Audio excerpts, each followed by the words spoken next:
I tell you what, I don't know about all of you out there, but what a day today has been. Today is Tuesday.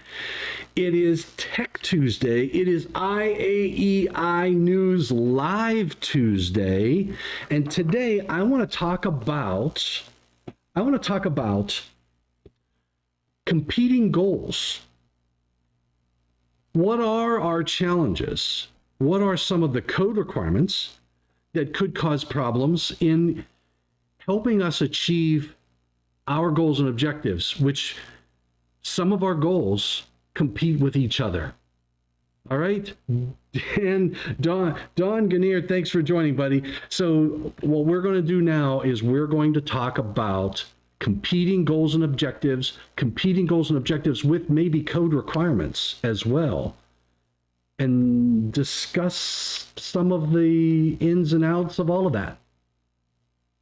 So, competing goals and objectives here on IAEI News Live, and it all starts now.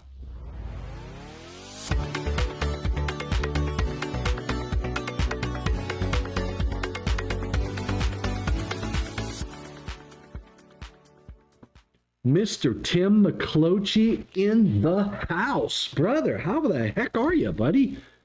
I trust everything is well. Glad to see you on here. Glad to see Don Ganir on here too. So here's my thought process. I've had this discussion with other people on talking to design engineers and others in the industry about some of the objectives, whether it be, an engineering design goal, a code requirement. Code requirements. Just think about it. There are code requirements that you could say, well, this is going to cause us a problem. This could cause an increase in cost. Right? We hear that all the time. We hear about adding, what do you call it? 1,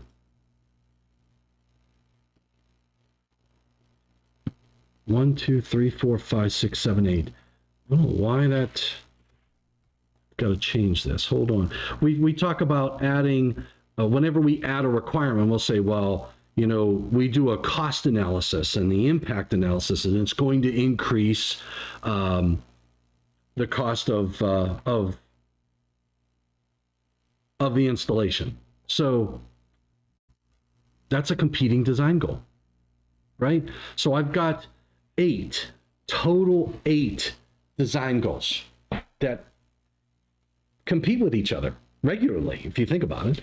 I have reliability, efficiency, safety, cost effectiveness, scalability, environmental, ease of maintenance, and performance.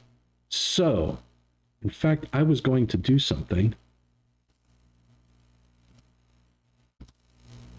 I am going to do something. I want to get your impact. I want to get your perspective.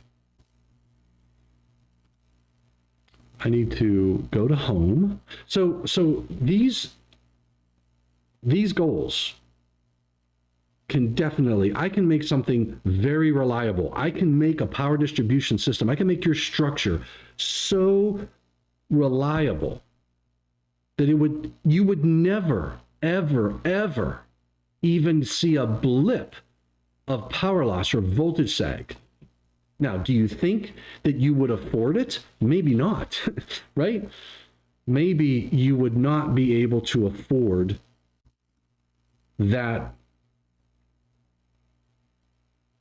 installation. So I may not be cost effective, but I've achieved reliability.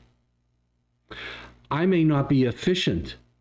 I might have triple, quadruple redundancies, but I'm not efficient. But I'm reliable. I may not be scalable. You might not be able to replicate that at all.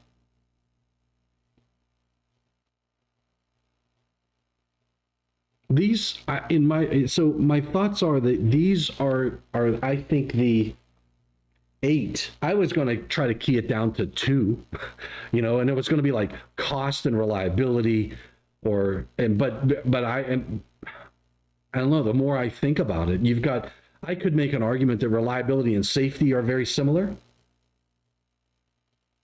but I can make a system reliable, but maybe it's not very safe. Let's talk about fire pumps. Think about a fire pump. You need your spectacles, right? Fire pumps, if you think about 695 on fire pumps, they'll tell you in here that your overcurrent protected device, your overcurrent protection, you need to run that pump till it fails, right? They talk about the overcurrent device selection. Overcurrent protected devices shall be rated to carry indefinitely the sum of the locked rotor current. You think I'm worried about overheating and protecting the motor on a fire pump? Heck no. Do you think that I'm worried about the reliability of that fire pump? I'm worried about safety as well, but I'm willing to sacrifice the fire pump motors because they're serving a function. I don't want water to not be flowing. Now, if I do all of that and I size all of my equipment, do you think it's cost effective? It might be cost effective because, well, I'm going to prevent my structure from burning down. And what's the cost of that? But then you could sit down and say, well, how often would my structure ever have that type of an issue? And what about ease of maintenance? On some of this equipment that's designed to run till it fails, do I have disconnects? Do I sit down and say, oh, I'm just going to take my motor offline and I'm going to, ease of maintenance, my transfer switches, Article 700. Let's take a look at 700. Article 700, we put some requirements in there for when you're doing maintenance on a transfer switch. Okay? Remember, where's it at? Transfer equipment, capacity and rating, parallel operation, redundancy, bypass isolation. We put some bypass isolation stuff in there. And you say, well, the bypass isolation transfer switches are probably more expensive. Well, yeah, but why is it there? You want to be able to maintain the transfer switch. So I might be able to do ease of maintenance, but I'm going to sacrifice my cost effectiveness or just cost. I got to get rid of the word effective, right? I'm not sure if effectiveness makes sense to include in that discussion because, anyway, it's cost. How about, where is the transfer equipment shall be automatic listed. Transfer equipment shall be designed to install, prevent inadvertent interoperation. Transfer equipment in electric power production systems. There was parallel operation. There's your normal source, emergency source. That's your capacity and rating. Protection. I know we put some requirements in Article 700 that requires a separate, where's it at? Remember, we require, here it is, test and maintenance. The authority having jurisdiction shall conduct or witness commissioning of the complete system. That's not what I'm looking for. Emergency system equipment shall be maintained. We know that. Written record, test under load, means for testing emergency lighting and power systems during maximum anticipated load conditions shall be provided. There it is. Temporary source of power for maintenance or repair of the alternate source of power. So if the emergency system relies on a single alternate source of power which will be disabled for maintenance or repair, the emergency system shall include permanent switching means to connect a portable or temporary alternate source of power that shall be available for the duration of the maintenance or repair. So the permanent switching means, and it gives you the requirements. So what about cost? Right? So if I have just one alternate source and I'm going to take it down for maintenance, I need to have a separate inlet, and being able to go on backup generation if I need to, in case there's an emergency, might not hit my cost targets. I'm adding cost for reliability and safety and ease of maintenance, right? So there's, so I was talking about this earlier today.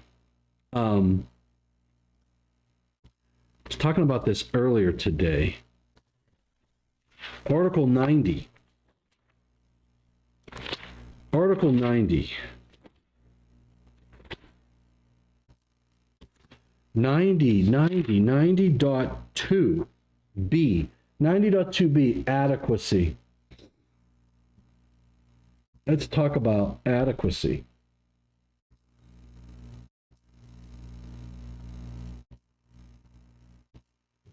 All right, let's talk about adequacy.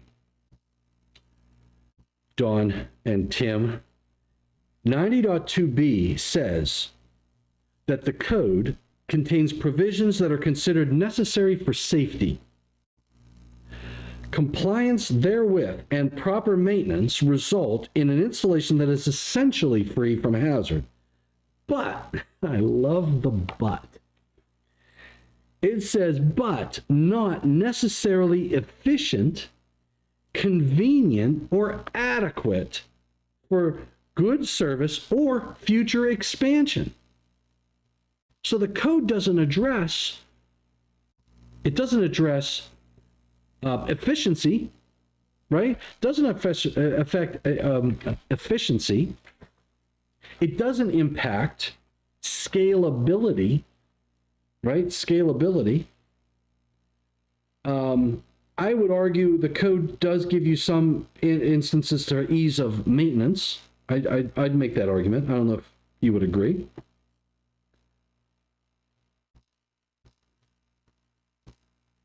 Cost effectiveness isn't in there. So, how about in chapter 1 and chapter 220? Here's another great one. Because I'll hear people say, well, I designed the code. You shouldn't be. The code is not a design document, right? But what's the first book we pick up when we're going to build something? We pick up the code. So Article 220, what used to be 220.12 is now 220.42. So here's another good one. 220.42a, general requirements, talks about the unit load of not less than that specified in table 220.42a, and that's the general lighting load, VA per square foot, right? So it says, in the informational note, this I absolutely love this. In the informational note, I'm gonna move my microphone over here. Sorry, guys. Cool. There we go. I don't know if did you have a hum going on? Nobody said anything about a hum. All right. So in the informational note, it says the unit values of table 220.42a are based on minimum load conditions and 80% power factor, and get this, might not provide sufficient capacity for the installation contemplated. All right, go figure.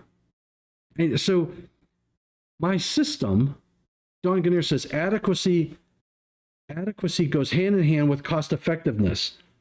Could be. Felix Sandoval in the house.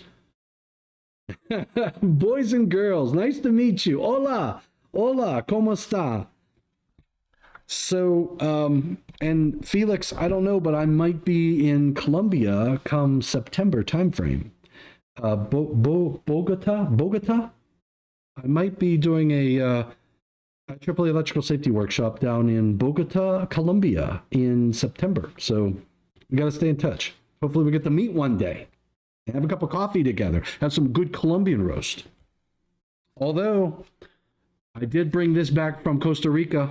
Look at that. Look at that. Brought that back from Costa Rica. Muy bien, muy bien. So 220.42 tells us that if I design my system, do my load calculations, it might not have sufficient capacity. So what are your goals? Is your goal to just meet the code? Is the goal to meet the code book, or is it to provide sufficient adequacy? So these are let's talk about reliability. Talk about selective coordination. Reliabilities, Article 700. If I go to Article 700, Article 700.20 something, 700. Is it 26 or something like that?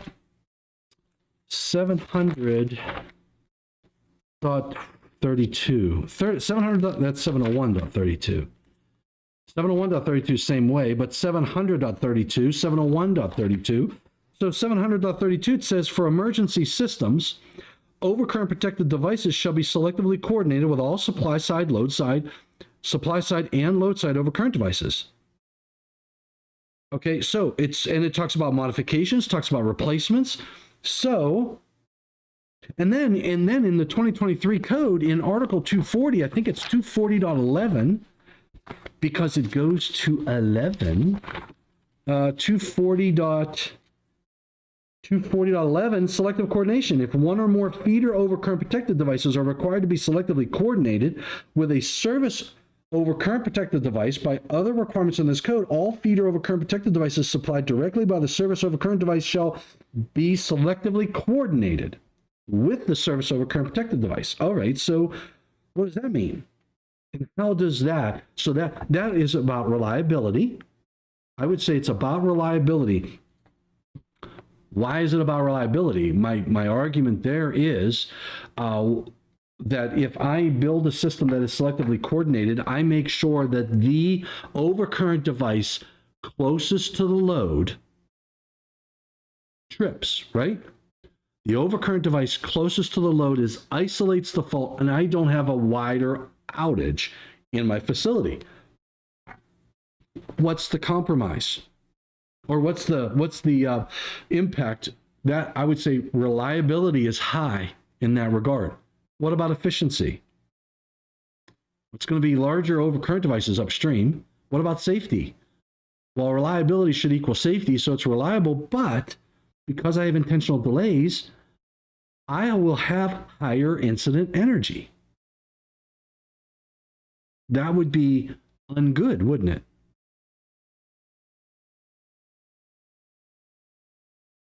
Higher incident energies not the safest installation.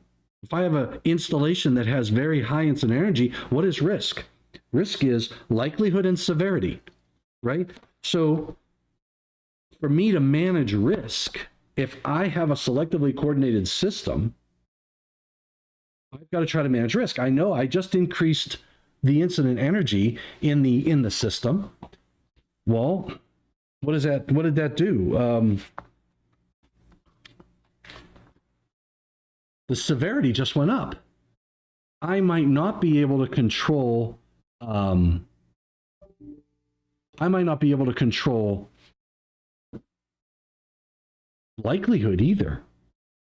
I mean, I guess you could argue, depending upon what your loads are, you're not the likelihood of having. But if you have to do thermography because you're going to do maintenance, Thermography has to be done in an energized state, and you have to expose the conductors. But what can I do if I'm going if I want to affect risk?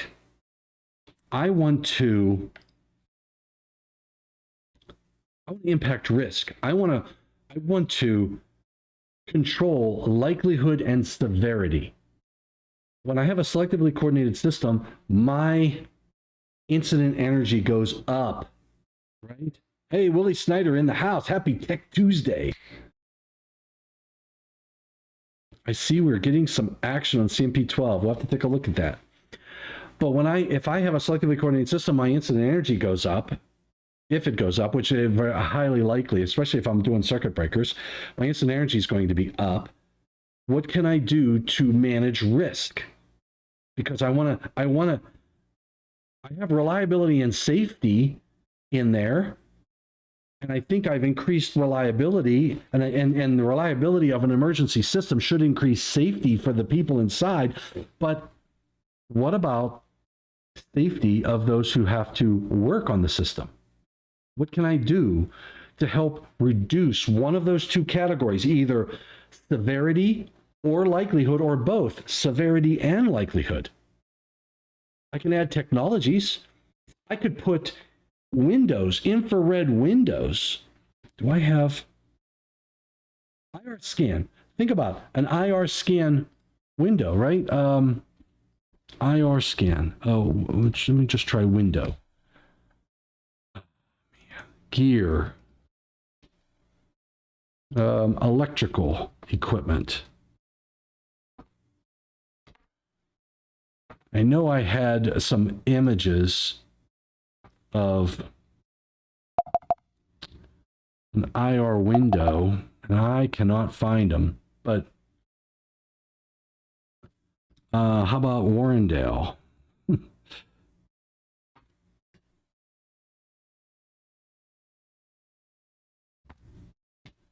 Nope. Anyway, I'm not even going to try. So I can add infrared scanning windows on equipment so I don't have to expose energized parts, and I can still get my infrared done. Now, what does that do?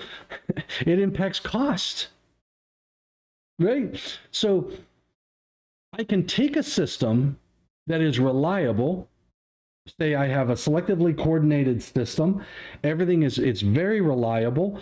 I can address the conflicting goal from a safety perspective because my incident energy went up. I can apply an arc reduction technology for my electrical workers.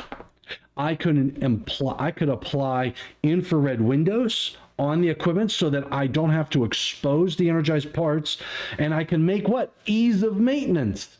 I can make it easier to maintain the system because you have to do infrared scanning per 70B, so I can add that. But what am I doing? Whenever I add and I increase the ease of maintenance, I increase the safety for the electrical worker by reducing the incident energy by applying technologies. But have I impacted cost? Cost went up. The challenge is a balance. What do I do in the design to meet the requirements of, say, selective coordination? How about working space? Let's go to working space, 110. Let's go back to Article 110. I'm going to have working space in around equipment, right? So I go to 110.20,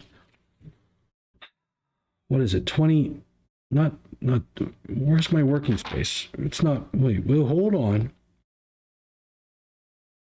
I thought it was 110.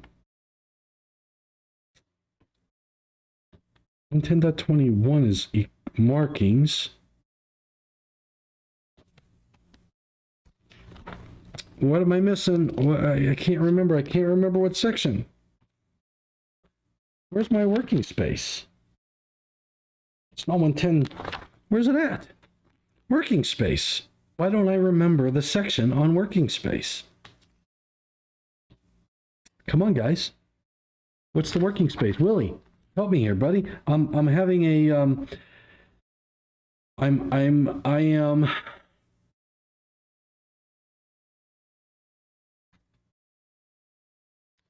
I'm having trouble. Marking requirements for 110.21.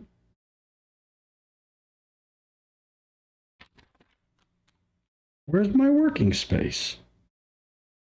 I can't believe I can't. 110.12 is execution. 110.26, thank you. 110. Oh, wait a second.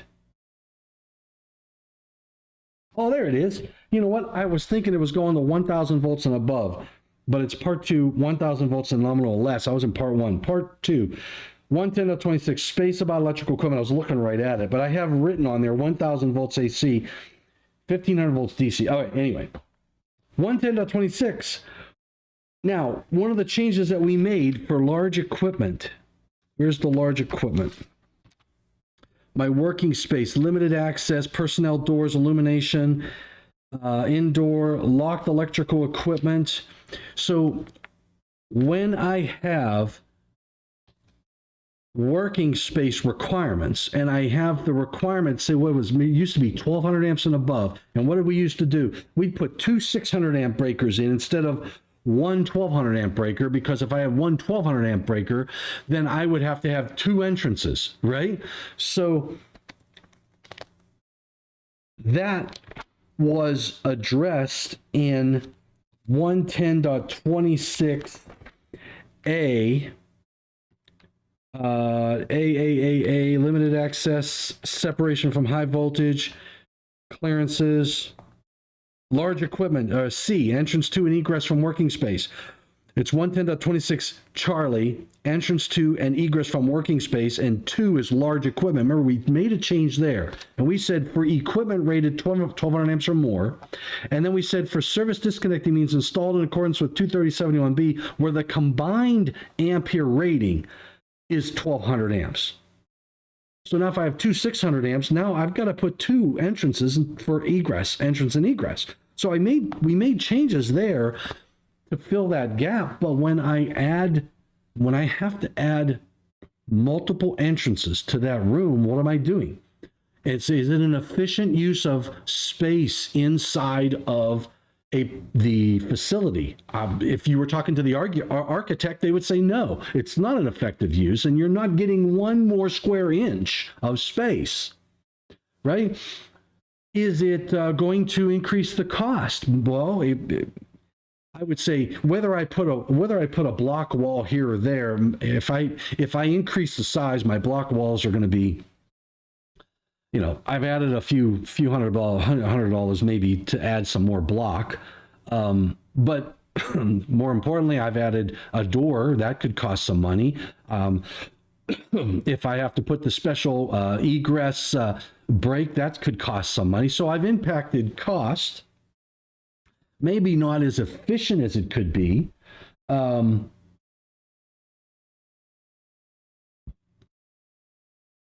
would, the performance, the moving of the open door rule from large equipment to the parent text. Oh, absolutely, Don. So now, what did that do? So what he's talking about is 110.26. We went to the parent text of 110.26. We said, open equipment doors shall not impede access to and egress from the working space. But here's the kicker. It says simultaneously opened doors. So that means if I have a hallway and I have on this side equipment and on this side equipment, I can't say, well, I'll open these doors and I don't impede egress, close those doors, open these doors, and now I don't impede egress. What we have to do is say, open both doors. Now you impede egress. If that width separation between the doors is less than, what, 24 inches? 24 inches, right? So we moved that to the parent text. Now, what does that do? So now I've got a hallway. I have increased safety for the electrical worker. I have ease of maintenance. I've hit the ease of maintenance requirement or safety or goal. I've hit safety. I've hit ease of maintenance. Am I efficient? Is it an efficient use of space? Maybe not. Is it cost effective? I just increased the cost. Either I'm going to make that hallway wider or I'm going to have to move that equipment somewhere else. No, Don. Only opening doors on one side can result in less than 24 inches for large doors, right? Opening on one side, you're right. So I've got a wall and I open on one side. Now I've got to have 24 inches or more as for an egress. So you're right, for large doors, large equipment. So cost is going to go up because I'm going to have to relocate that equipment. Or now, here's the thing. If I catch it in the design phase, Dawn, then I could argue that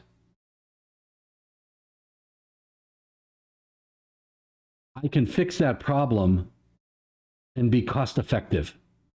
I could basically take that same equipment, move it to another area in the facility, and not increase cost. In fact, if I could make the argument that, hey, it's closer to where the source is, so I have less conductor, less conduit and pipe, so I've reduced the cost because I've addressed that issue. But there was probably a reason why I was put in that place in the first place. But in any case, I've got to address cost effectiveness, cost, safety, and maintenance, ease of maintenance. So these are conflicting goals. And the code, I could say, well, I'm going to meet the code requirement, but now I just blew cost out of the water. I did make it ease of maintenance. I could argue it's more reliable. Is it efficient? Maybe not. Right? So, and as a design engineer trying to please a customer, I need to understand those impacts. Now, I am going to do this.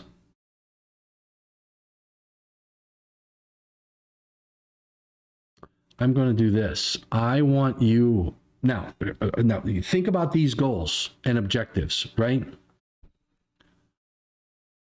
How do I copy this? I inspect back, reload page. No, I want to do something here. What do I want to do? Block, show source. How do I do this? How do I? Give me a break here. Give me uno momento, señorita. Unos momentos, please. Muy bien. Show responses. All right, so here's what I want to do. I'm gonna go back to this. All right, so here's what I want you to do. Dawn and crew. I have eight goals: reliability, efficiency, safety, cost effectiveness, scalability. I'm going to do something else here too. Bear with me. I'm going to reset the results. Reset results. There we go. All right, so we got a clean slate. One of the things that we have to do is understand we all have different goals and objectives. We all will prioritize goals and objectives differently. So what I want you to do is use your phone or use your computer. You can go to menti.com, or if you use your camera and take a picture of that QR code, it will take you to a web page that will let you prioritize and place these items in what you think are your priorities. So what I want you to do is go out to this site, go to menti.com, type in, if you go to Menti, www.menti.com, hey, Mr. Wages, and type in 7203-4459, you'll be able to see the, in fact, I might do that now. Let's do that. So if I go to, geez, oh man. I am going to go to menti.com, menti.com, and I believe the number was 7203-4459. 7203-4459, and hit join. You can rank, and I'll start this by ranking. I've got one response so far. We'll see what the results are. But in fact, what I'm going to do is I'm not going to show you what I put in because it's anonymous. Okay, it's anonymous. Let's go to, I've got one person. I'm going to put mine in next. I'm going to put mine, I'm going to rank mine 1 to 8. I'm going to rank mine 1 to 8, and then we're going to see what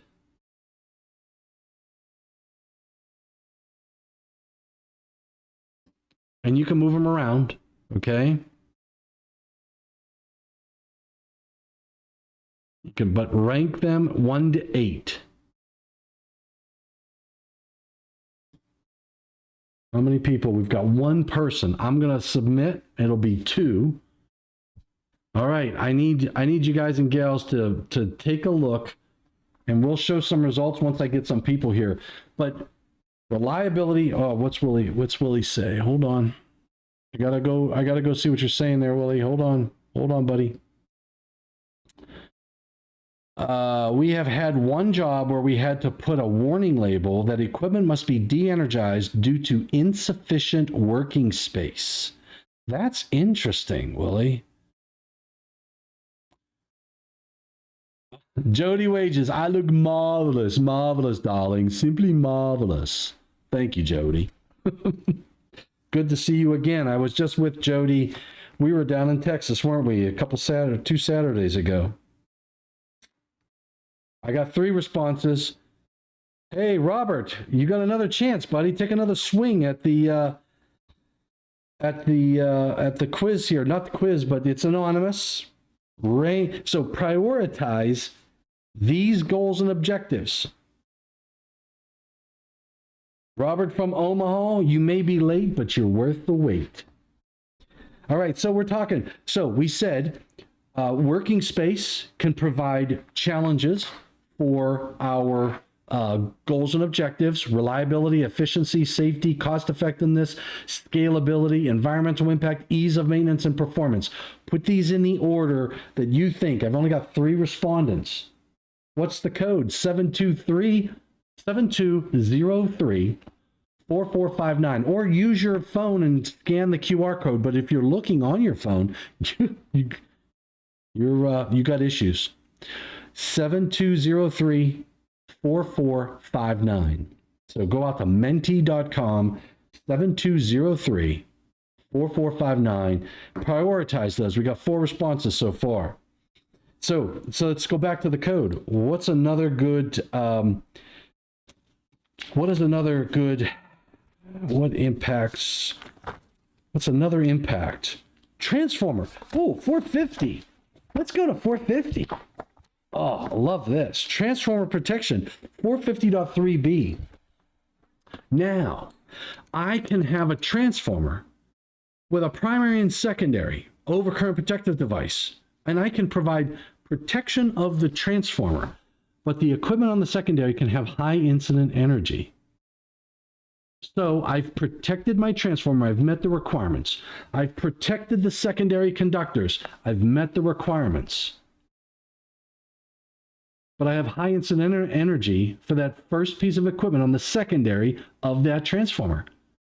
I've not met my safety, right? I've not met my ease of maintenance, because if my incident energy is very high, my risk is high for that piece of equipment, my ease of maintenance isn't there, because I've got incident, I've got to address, I've got to establish, even if I'm going to establish an electrically safe work condition, I need to verify absence of voltage, so I need to address for the incident energy. I've got 5 respondents now. You guys are doing good. I need you to organize those. And then what we're going to do is I'm going to show the results, and we're going to see collectively what we feel is first priority, second priority, third, and on for the goals and objectives that are basically competing goals and objectives. Got 5 responses so far. So that I've met the requirements for a transformer to protect the transformer. I've met the requirements in Article 240 to protect the secondary conductors and the primary conductors. I've met the requirements in 408 to protect the panel board.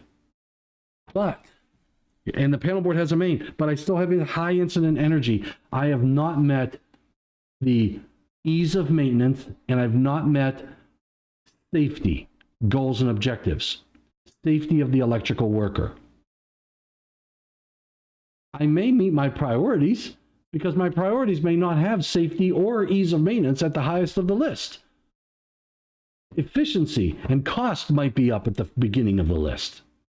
And if I'm not addressing the incident energy to reduce the incident energy, if I'm not addressing maintenance, maybe I put infrared scan windows on my panel board so that you don't have to take the dead front off. I've increased safety, I've increased reliability, but if that's not important to me, or that's not important to the project, I'm at 6. All right, so I'm going to hit H. Whoop, where do I do this? I'm going to hit H. Whoa, here we go. So this is what we've got ranked so far. We got 6 respondents. I need more. We have safety at the top of the list, reliability at the second. Third is performance. Fourth is ease of maintenance. For all you maintenance people out there, you know what we're thinking about, not you. Efficiency is 5th. 6th, and there's a big difference between 4th and 5th. Environmental impact, scalability, and cost effectiveness is last. We got 7. We just moved some things around. Still in first place is safety. Second is reliability.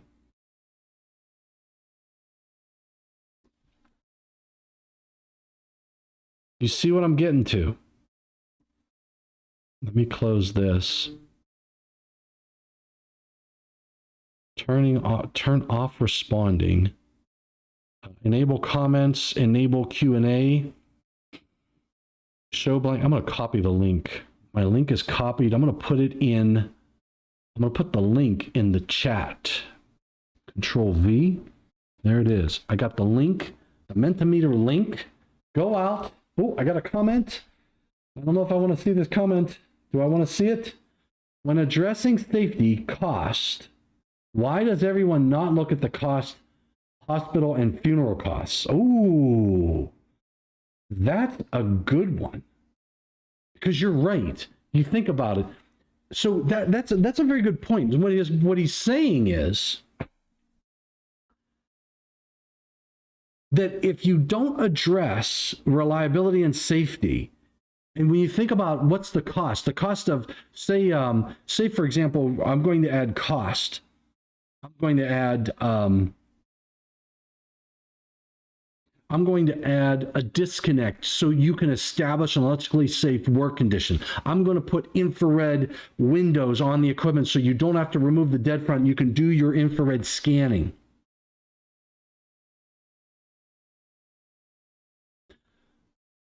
And we say, what's the cost of that as compared to what? Not doing it, right?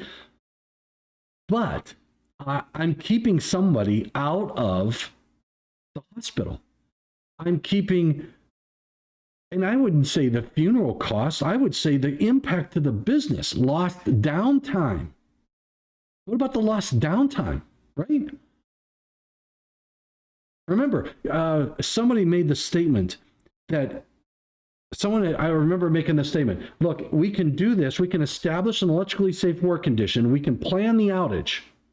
The planned outage is going to take 1 day. Okay?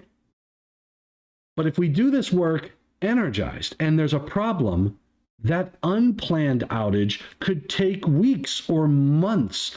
You just don't go down to Home Depot or Lowe's or your supply house and grab switchgear, right? I mean, lead times on switchgear these days is pretty short, I know. Getting breakers is really easy. And you know, you could go out and get a 1200 amp breaker or a 1200 amp fuse. I mean, we can get that tomorrow. Just run down to Home Depot or Lowe's or go to your supply house and they got those on the shelf, right? No, that's not considered, right? Let's take a look. What's the next one? I'm gonna hit enter. I'm gonna mark that one as answered. Tom, have you seen my glasses?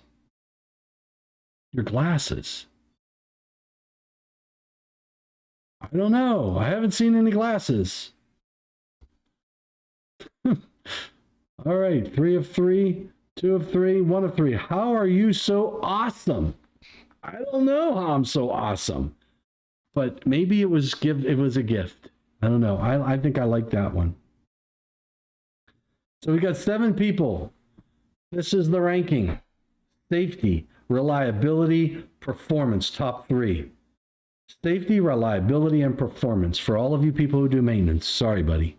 But I could argue that I can address safety for those electrical workers.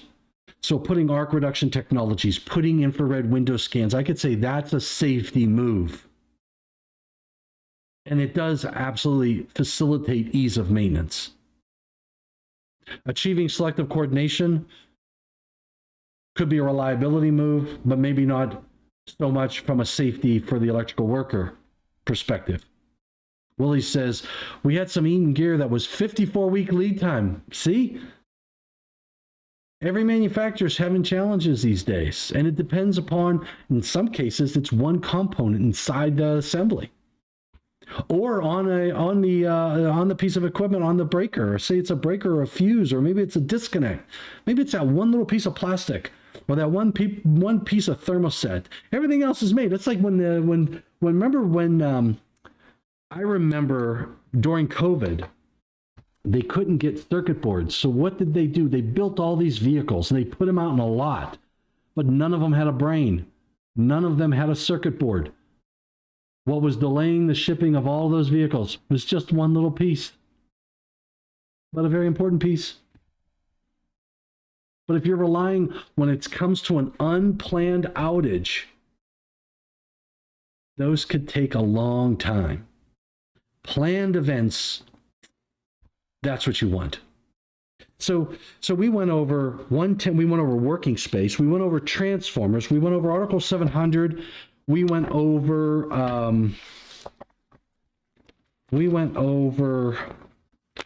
maintenance, right? The transfer switch in Article 700 maintenance. We went 700, 700. We did selective coordination. We talked about Article 220. 220 says, look, you can do a load calculation. You can do the VA per square foot based upon the requirements in doing your load calculation for general lighting loads by non-dwelling unit occupancy types, but it may not be sufficient capacity for the installation contemplated. We said in 90.3 or 90.2b? 90.2b, adequacy. Compliance therewith and proper maintenance results in an essentially free from hazard, but not efficient, convenient, or adequate for good service or future expansion. We go back to the design goals. Let's go back to our design goals. What are our design goals? Remember, I'm going to leave this up. Don't forget to go out to Mentimeter. The link is in the chat. But we got competing goals: reliability, efficiency, safety, cost effectiveness, scalability. What about the environment? Let's talk about environmental impact. What do you think? Generators or emergency equipment.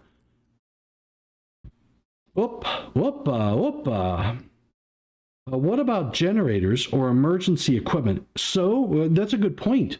That's a good point. I can increase the reliability. Robert from Omaha, good point. I can increase reliability. I can install a generator, right? I could put a generator in.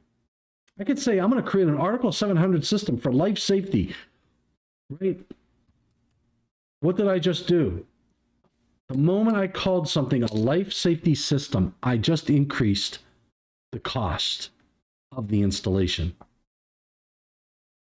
You know what? I'm going to do this. Hold on. Cost. So I am, I'm just, there we go. I just made a Quicko El Changeo Muturundos. Okay, it's cost, not cost effectiveness, it's cost. I've increased the cost by putting that generator and the transfer switch and follow all the rules of 700 because it's a life safety system. I need separation, I need all kinds of stuff, right? I've increased the cost of the installation in general the moment that I added a generator and a transfer system and called it a life safety system. I've increased reliability. A positive impact on reliability, negative impact on cost, scalability. I'd say I'm neutral, but it depends on how I size the system. Environmental impact. Ease of maintenance. I just complicated maintenance. I had a negative impact on ease of maintenance, right? Oh, what about photovoltaic systems? Robert, what about photovoltaic systems? Article 690. Think about this. I put a 690 system in and I feed into a panel board on the load side of the service disconnecting means. Now I have a backfeed. I have a backfeed situation. Yes, I have a backfeed situation. Robert, I've increased, I could say the performance, I'm not sure about performance. We got to think about performance. The performance of my system, whenever I do my reliability, I could say my system will perform better if I have, say, backup generation, or if I use a UPS, right? So that I don't see a transition. My performance of my system during those times when I lose utility will be better. If I put photovoltaics and I have an alternative energy system and I'm backfeeding into a breaker, I take a negative hit on ease of maintenance. I take a negative hit on ease of maintenance. I have a positive hit on the environment because I'm going to solar power, right? I take a negative hit on safety because I've got backfeed breakers that I'm going to have to put all these labels, right? I have unprotected conductors coming from solar panels. Okay, so I'm taking a negative hit on safety, and we can argue about that. I could argue my cost is net zero because I'm saving money on energy, because now I'm generating energy locally. My reliability could go up because now I've got this backup system, and if I put a UPS, if I put an energy storage system, I've just increased my reliability. Maybe my scalability went down because, if I start adding loads, well, now I've got this system that I need to think about. I can't increase beyond the capabilities of the system, so scalability is negatively impacted. But you see how one change can impact all of these in pluses and minuses categories. Willie, we had to customize the gear out in the patch, right on the border of Colorado and Wyoming. No running to the supply house. That's exactly right. No running to the supply house. Hold on. I gotta see, do we have more people responding? We got 8 respondents now. Let's do an update. I'm gonna do an update. I think I can go to monitor 2. Yep, there's an update. So I got 8 respondents. Safety, reliability, performance, top 3. And then you get ease of safety, reliability, performance, then ease of maintenance, efficiency, scalability, environmental, and then cost effectiveness. It's interesting. I got another comment. Let's read. What's the comment? Let's take a look. Whoop.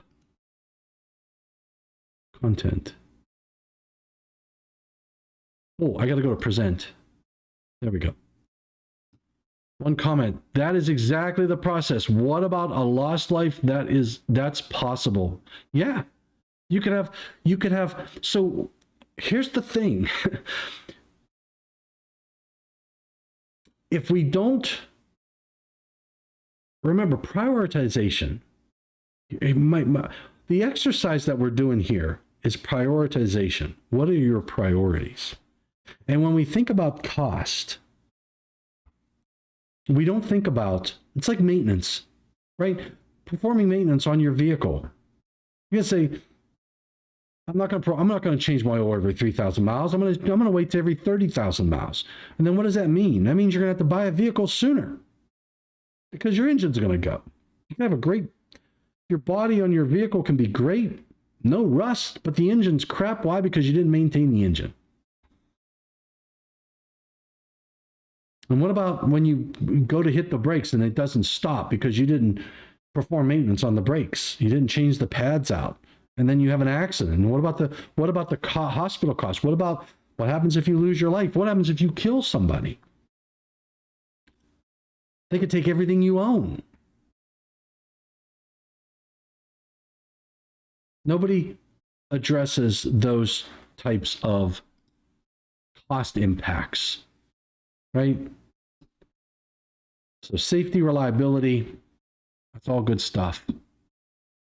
Those are your 8 design goals that are competing with each other. And we make compromises every day of the week and twice on Sunday. Robert says, if you take utility out the picture and have a standalone type system, changes perspective. Yeah.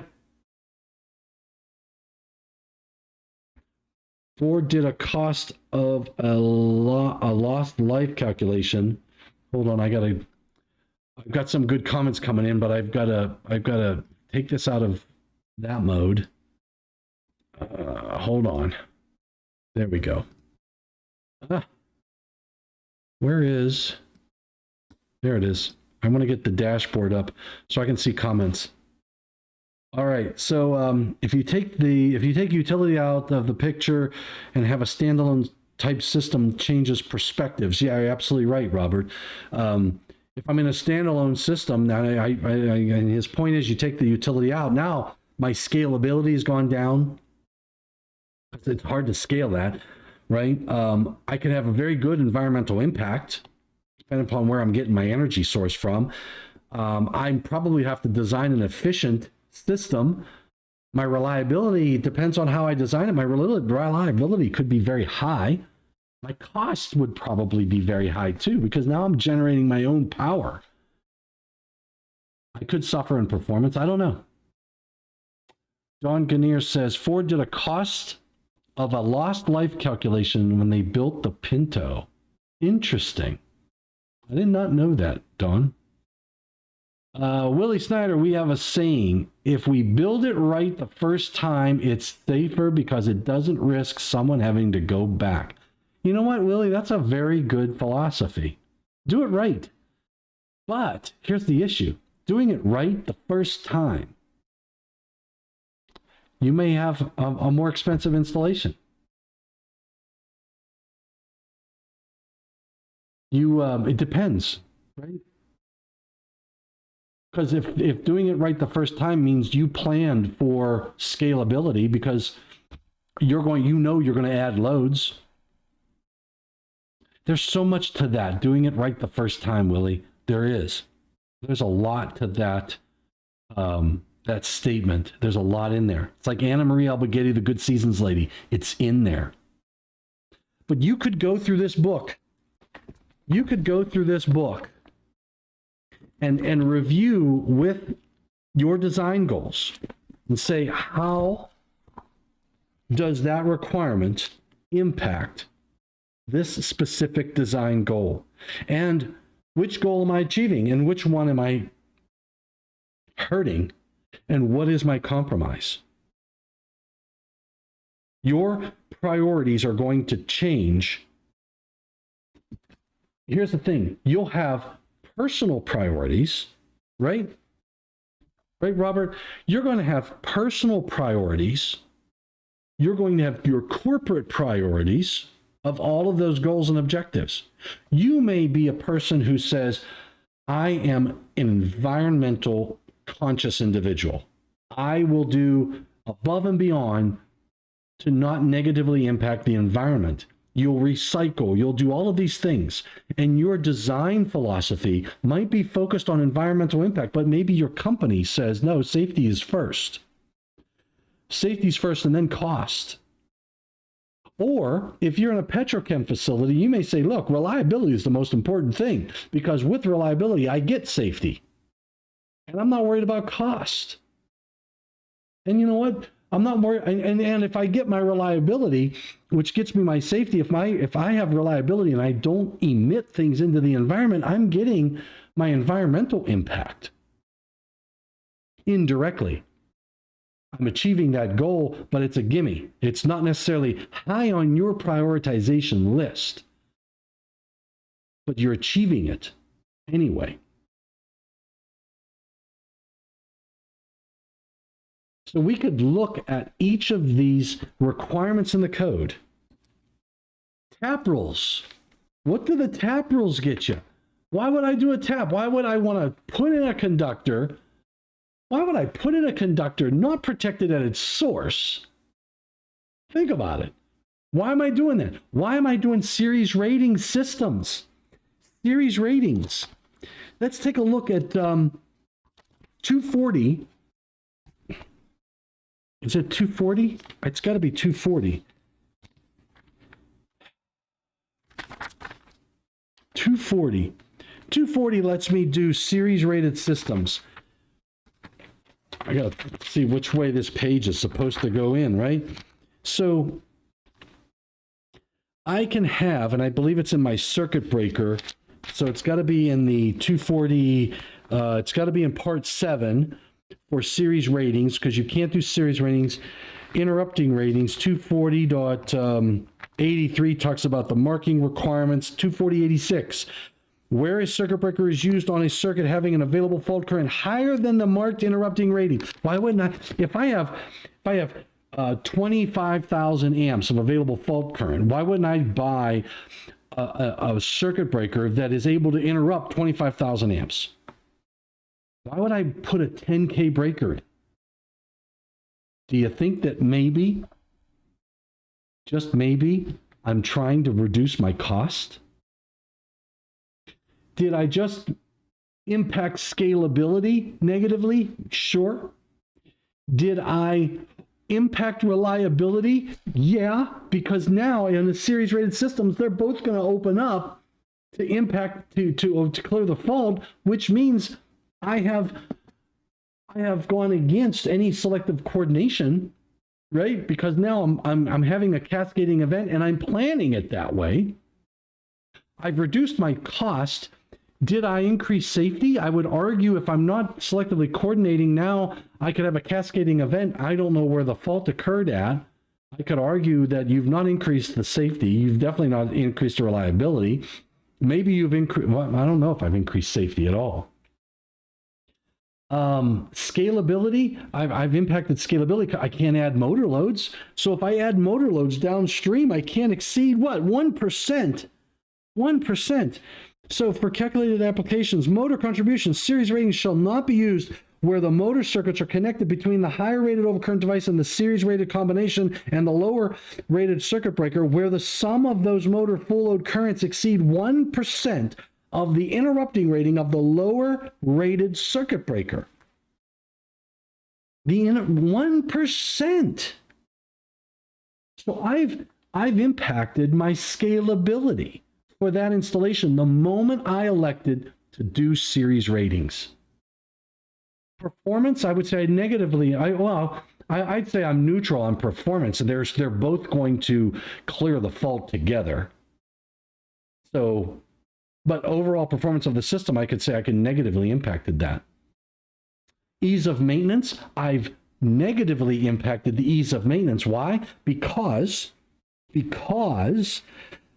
I have to make sure I've got to put labeling on there, and in the labeling and the marking requirements, every circuit breaker having blah, blah, blah, blah, blah, blah, blah. Where's it at? Application series rating selected. I've got to have labeling on here that says these are tested combinations, and I can't just put any circuit breaker downstream. It has to be a specific catalog number. I've limited what I can put in that slot. You see what I'm saying? I make decisions and I have to meet the code requirements. The code doesn't mandate you to do series rated systems. That's elected. You've decided to series rate the system. But you've made that decision and you've impacted your goals. Does that make sense? Competing goals. The challenge that we have is to be aware of our goals and objectives. We have to be aware of our we have to be aware of what our personal goals and objectives are. Let's go and check. Results have not changed. 8. So first, second, and third, safety, reliability, and performance. Those are the 3 top from the 8 individuals who managed to comment on this, engage in this program. I hope you got something out of today. If anything, it should spark a thought in your mind. When you make decisions, you're compromising on some goal because we have competing goals and objectives. Achieving one goal could hurt another goal. The challenge is going to be to make sure that your design meets the customer wants and needs.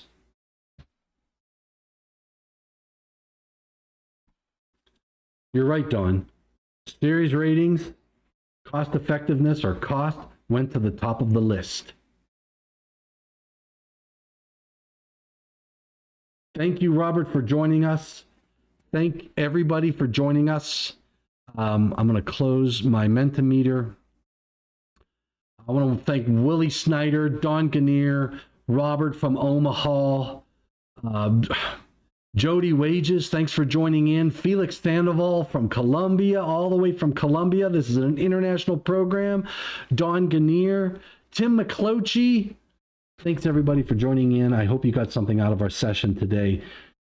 Remember to subscribe, hit that thumbs up, subscribe to the channel. We're growing our subscriptions. We're subscribers. All of our subscribers out there, we are growing our participation online. I want to thank you for that. Please get out there online and follow us. Remember to stay safe every day. Do what you can. I've received 100 messages today on this chat, so thank you for your engagement. Great discussion, great chat. I appreciate all you do. And please don't forget, subscribe to the YouTube channel, hit the thumbs up, hit the bell. You'll be notified whenever we post material or when we go live. So make it happen. Alrighty, guys and gals, cats and jammers, take care, stay safe, and please stay healthy. See you next week. And I'll be broadcasting, I think, I think I'm going to have to record it, or maybe we'll do a little later session. No, we'll record it. I'm going to be at the electrical safety workshop because Tuesday morning I'm going to be doing my, with Nihad El Sharif, we're going to be doing a tutorial on this exact topic. I wanted to make sure you guys and gals got some feedback first. Disagreement is the great journey to consensus. Absolutely right. And if you walk away from the table, Robert, and nobody is happy, you probably came up with some good language for the code. All right, everybody, take care, stay safe, and please stay healthy. See you next week.